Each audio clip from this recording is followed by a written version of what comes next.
Tunggu dulu, dia barusan bilang apa? ChatGPT 4. Well, this is DeepSeek R1, model AI baru dari Tiongkok, dari China. Sangat cepat, murah, dan luar biasa pintar untuk harganya. Tapi waktu saya ajukan beberapa pertanyaan yang saya rancang secara khusus, dia bilang dia GPT-4. Ini aneh karena GPT-4 itu milik OpenAI yang basisnya di Amerika. Awalnya saya kira ini cuma bug, tapi setelah saya coba lagi dengan pendekatan berbeda, dan apa yang saya temukan ternyata lebih dalam dari dugaan saya. Ini bukan sekedar model AI biasa, ini soal bagaimana dia dibentuk dan teknik yang mereka lakukan untuk membentuk model ini. Apakah di dalamnya ada distilasi, quantized distillation, atau copied of the weights, atau apapun yang membuat dia bisa dikembangkan secara jauh lebih cepat, lebih murah, dan lebih mudah. Dan kira-kira apa yang mungkin mempengaruhi pengembangannya? Video ini bukan soal benchmark, ini seperti interogasi psikologi terhadap sebuah AI. Dan di sini saya akan tunjukkan bagaimana saya membongkarnya tanpa menyentuh satu baris pun kode. DeepSeek R1 dirilis dengan klaim yang mencengangkan, open weight, multilingual, cepat, dan powerful. Well, itu memang benar semuanya. Banyak yang bilang ini adalah pesaing tangguh GPT-4, tapi buat saya ada yang lebih menarik di balik itu. Dalam beberapa jam pertama pengujian, saya mulai merasa ada yang ganjil. Model ini bukan hanya menjawab seperti GPT-4, dia berperilaku seperti GPT-4, gaya bahasa, struktur jawaban, bahkan kebiasaan kecil dalam logikanya. Memang ada perbedaan, tapi perbedaan itu bukan perbedaan yang sangat dominan, dan lebih umum kita lihat mereka memiliki pola berpikir yang cenderung sama. Dan akhirnya dia terpeleset. Dia menyebut dirinya GPT-4. Saat itu saya baru sadar ini bukan sekedar inspirasi, ini jejak perilaku yang sangat spesifik. Jadi saya buat sesuatu yang belum pernah dilakukan orang lain, yaitu sebuah tes psikologi untuk language model. Bukan untuk mengukur kecerdasan, tapi untuk melacak asal-usulnya. Jadi ini bukan benchmark test, karena benchmark test sudah dikembangkan dan kita sudah punya jenis-jenis pertanyaan, dan kita bisa ukur kemampuan dari setiap model dalam responsnya terhadap tes yang kita lakukan. Tapi kali ini saya bikin model psikologi untuk melihat bagaimana dia merespon sehingga secara tidak langsung dia membuka asal-usulnya. Karena kalau kamu tanya langsung kepada AI dengan cara yang tepat, lama-lama dia akan menunjukkan siapa sebenarnya yang membentuknya dan bagaimana dia dibentuk. Kebanyakan orang nanya ke AI secara langsung dengan sebuah prompt seperti ini. Kamu model apa? Siapa yang bikin kamu? Tapi itu jelas tidak berhasil, karena cara seperti itu membuat model yang sudah terlatih untuk menghindar, menyangkal, akan nurut kepada filter keamanannya. Jadi kita nggak akan nanya langsung, kita harus pakai jalur samping. Alih-alih bertanya soal identitas, saya uji perilakunya, persis kayak profiling psychology, mirip tes MMPI, tapi untuk AI. Saya kasih pertanyaan-pertanyaan halus, apakah dia menyusun jawaban dengan poin bernomor, apakah dia suka bilang, pertanyaan bagus, atau mari kita uraikan ini. Saya desain promptnya yang nggak bikin dia defensif, tapi justru membuka pola, karena perilaku nggak bisa bohong. Kalau jalannya kayak GPT-4, ngomongnya kayak GPT-4, mikirnya kayak GPT-4, besar kemungkinan dia dibentuk dari GPT-4 atau setidaknya sangat terpengaruh melalui proses-proses teknik yang sudah umum seperti distilasi atau quantized distillation. Dan DeepSeek dia bukan cuma lolos, dia nyaris cerminan sempurna dari GPT-4 yang diimprove atau diperbaiki atau di fine tune. Ini salah satu contoh paling jelas. Saya ajukan pertanyaan ke DeepSeek yang sebelumnya saya pernah uji ke ChatGPT. Hasilnya, struktur jawaban yang sama persis. List bernomor, gaya bahasa afirmatif, frasa yang khas. Ini bukan kebetulan, ini adalah sidik jari dari proses fine-tuning GPT-4.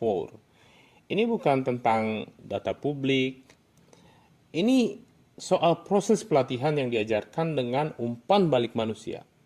Dan kemudian, momen puncaknya adalah jawaban ini ketika saya tanya, kamu berbasis arsitektur apa? Tanpa ragu, tanpa konteks. Dia menyebut dirinya GPT-4. Seakan dia memang nggak tahu bahwa dia bukan GPT-4. Buat saya itu bukan halusinasi, itu jejak perilaku. Mungkin itu adalah hasil distilasi. Tapi setelah saya lakukan tes berikutnya, saya hampir pastikan bahwa ini adalah model distilasi yang di fine tune. Dan mungkin lebih dalam daripada itu. Dan saya nggak berhenti di situ, saya teruskan. Sampai titik ini kita harus bertanya, kenapa DeepSeek bisa berperilaku begitu mirip dengan GPT-4? Ada beberapa kemungkinan. Yang pertama, distilasi perilaku. Mereka bisa jadi melatih model mereka dengan output dari GPT-4, baik dari public, API, atau scraping. Ini secara teknis sebetulnya legal di banyak wilayah dan bisa menghasilkan perilaku yang nyaris identik dengan yang dicontohnya meskipun arsitekturnya berbeda, meskipun bisa juga dengan arsitektur yang sama. Yang kedua, peniruan struktur atau kebocoran. Kemungkinan lebih kecil, dan setelah saya tes sepertinya ini bukanlah yang mereka lakukan. Kemungkinan lebih kecilnya adalah ada bagian dari struktur GPT-4 atau pengetahuannya yang bocor ke dalam pengembangan DeepSeek. Bisa disengaja, bisa tidak disengaja. Tapi yang seperti ini sudah masuk wilayah etika dan legal. Dan ini bermasalah. Yang ketiga, bisa juga kemungkinan mereka melakukan emulasi fine-tuning. Mereka bisa meniru proses pelatihan GPT-4, RLHF, tone shaping, alignment, dan lain-lain. Hasilnya, model yang tidak menggunakan kode OpenAI, tapi berperilaku seolah-olah dia GPT-4. Tapi ini yang bikin saya terkejut. Kalau mereka bisa mencapai semua ini hanya dari meniru perilaku, berarti mereka berhasil merekayasa ulang kepribadian model dari ChatGPT. Bukan sekedar pengetahuannya, tapi pengetahuan dan kepribadiannya. Ini menandakan bahwa AI, khususnya LLM, sudah sampai pada fase di mana perilaku model bisa ditiru, direplikasi, dan diperbanyak tanpa akses ke model lainnya dengan distilasi atau dengan quantized distillation. Kalau satu tim bisa meniru perilaku model sebesar GPT-4 dengan sistem yang lebih kecil, kalau gaya bicara, logika, bahkan struktur berpikir bisa dipelajari hanya dari hasil akhirnya, kita sedang masuk ke era baru, era di mana biaya inovasi bukan lagi tentang membangun dari nol, tapi soal meniru perilaku dan mereproduksinya dalam skala besar. Ini mengubah peta persaingan. OpenAI mungkin punya arsitekturnya, tapi DeepSeek menunjukkan bahwa dengan data yang cukup dan tuning perilaku yang tepat, kamu bisa mendekati hasil yang sama dengan biaya yang jauh lebih murah. Ini bukan cuma pencapaian teknis, ini adalah pergeseran strategi global. Dan kalau kamu nggak jeli, kamu bahkan nggak sadar bahwa ini sedang terjadi. Dan tiba-tiba saja model-model ini berkembang di berbagai macam di belahan dunia. Nggak pakai GPU server, saya juga nggak ngehack kode apapun, saya cuma berusaha ngobrol sama modelnya. Tapi saya ajak ngobrol dengan cara yang sedikit tidak biasa. Saya bikin tes buat mengukur kemampuan verbal dan upaya dia untuk melakukan identifikasi, untuk membaca perilakunya, bukan untuk mengukur IQ dan semacamnya. Tes ini semacam tes profil psikologis yang kalau untuk manusia itu kita sebut MMPI, tapi ini saya lakukan untuk mesin. Sekedar untuk tahu bagaimana responsnya sehingga kita bisa paham teknik apa yang dia lakukan untuk membuat model ini. Karena saya percaya kalau sebuah model terlalu mirip, terlalu konsisten, lama-lama dia akan menunjukkan siapa yang membentuknya, bagaimana caranya.